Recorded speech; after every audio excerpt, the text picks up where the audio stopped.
So this book asks how a new or nominally new regime will go about pursuing justice for rights abuses that were committed by the previous regime. This isn't just an academic question. In fact, over the last couple decades, we've seen the strengthening of international human rights norms to the degree that abusers are increasingly being held responsible, held accountable, criminally accountable for their actions. Transitional justice is a lot more than just truth commissions and criminal tribunals, and that tends to be where the most glamorous work has been done, and a lot of people are fixated sort of on those two aspects. In my book, I look at a transitional justice spectrum, so I include everything from changing laws that were oppressive, making apologies, condemnations of the former regime, all the way up to retributive measures, such as criminal prosecutions.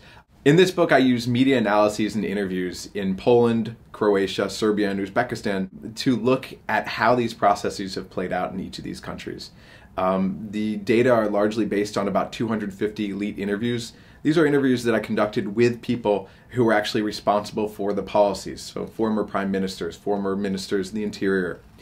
And so what I want to do is put justice, transitional justice, back into the messy world of politics that it comes out of. New leaders who come to power have to balance the desire for justice that they may have with the public perceptions of efficacy. In other words, the delivery of these very concrete public goods. So they pursue justice to the degree to which they think they can get away with pursuing justice, or that it actually helps them.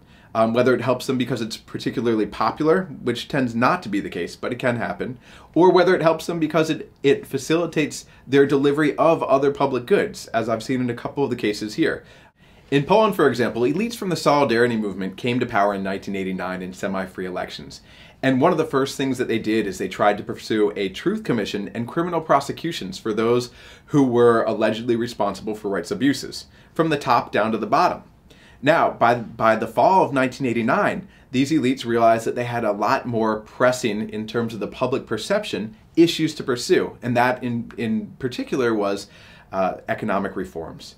And so as they began to pursue these economic reforms, they really backed off from justice measures because they were afraid that people would see these as political games.